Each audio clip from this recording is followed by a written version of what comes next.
An imperfect paradise. That's how I often describe Los Angeles. This place, with its weather, geography, and experiences, is like nowhere else on Earth. And our people are among the world's most creative, diverse, and determined. Angelenos possess an open, innovative spirit. We are relentless in our pursuit of justice and equality. LA has something so special that has always and will always set us apart: our passion to lead the future. Together, we've made generational investments that are the foundation for lasting economic prosperity. When I came in as mayor, we needed to get the city back to basics and working again. And we did. We jump-started our economy and got workers back on the job in record numbers. We cut red tape and helped nearly 290,000 new businesses open their doors, created a record number of jobs, and slashed unemployment by more than half. We opened the city's data for everyone to see and measure our progress, reduced DWP call times by more than half, and overhauled its customer service. We fixed 143,000 potholes, repaired 8.7 million square feet of asphalt, and repaved 17,000 miles of our streets, enough to stretch more than halfway around the world. We learned from the 2008 financial crisis by building our budget reserves to record levels so that we would never again have to endure draconian job and service cuts to stay afloat in a tough economy. And when COVID hit, we saw just how critical that planning was.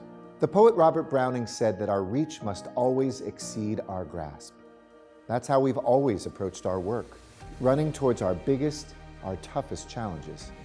We passed Measure M, the largest local transportation initiative in American history, which will bring 15 new and extended public transit lines and over 770,000 jobs to our region.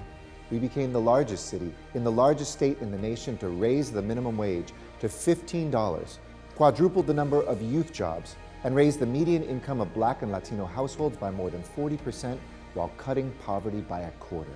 Through our determination to confront the homelessness crisis, we have more than tripled the city's annual production of supportive housing units from just 300 a year to now more than 1,000 units every year. Today, we have 164 supportive housing projects with nearly 11,000 units that are completed, in construction, or in the pipeline. And we're bringing unprecedented resources to this fight. During the pandemic, we worked with our federal and state partners to finally bring that FEMA-level response that this crisis demands. And as a city, we've increased our homelessness spending from $10 million in 2013 to more than $1 billion this year. We also took steps to become more resilient.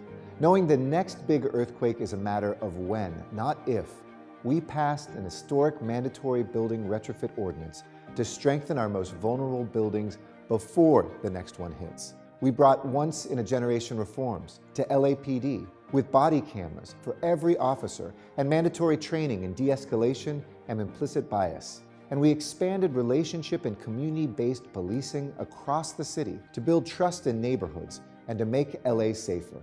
And we are confronting climate change with everything we've got. We have more electric vehicles and commercial electric vehicle chargers than any city in the United States. And to improve the quality of life in communities hardest hit by the climate crisis, we're installing cool pavement and roofs and planting trees across the city. You see, in Los Angeles, we don't run from a challenge, we rise to it. When California faced the worst drought in centuries, Angelenos acted fast. We mobilized to save the drop, reducing our water usage by 20% and making infrastructure investments that have saved billions of gallons and millions of dollars. But the challenge of a global pandemic was unlike anything we had ever faced. The city has no health department of its own, but that didn't stop us.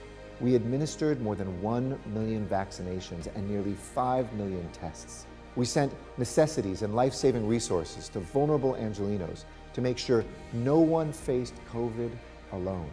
Los Angeles led because that's what we do when times are tough, and because lives and livelihoods depended on it. If there's one lesson I've learned from public service, it's that huge things happen fast and inspire people around you to raise their game.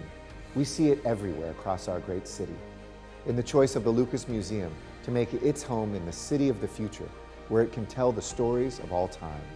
It's in LA College Promise, our free community college program that became a model for the state of California and our nation. We see our city's passion to lead the future in the digging of the 3 biggest tunnels in the United States of America, all on one subway line, and in our work to achieve 100% zero emissions buses by the end of the decade. I'm now at the end of a journey that started in 2013, when I had the great honor of becoming your mayor, and it stretches back to when I was first elected to serve the people of Los Angeles in 2001. Of course, the impact of some of our work won't unfold until years from now, like the opportunity to host the Olympic and Paralympic Games in 2028. And there are benefits no one will ever see: the energy and water we saved, the violence and suffering and heat rise we prevented, the time that people don't spend in traffic. The Los Angeles of tomorrow is safer, it's greener, and easier to move around. It has more homes and better jobs for people, and more places for them to play. And I'm so proud and grateful that I got to play a part in building that Los Angeles of tomorrow with you.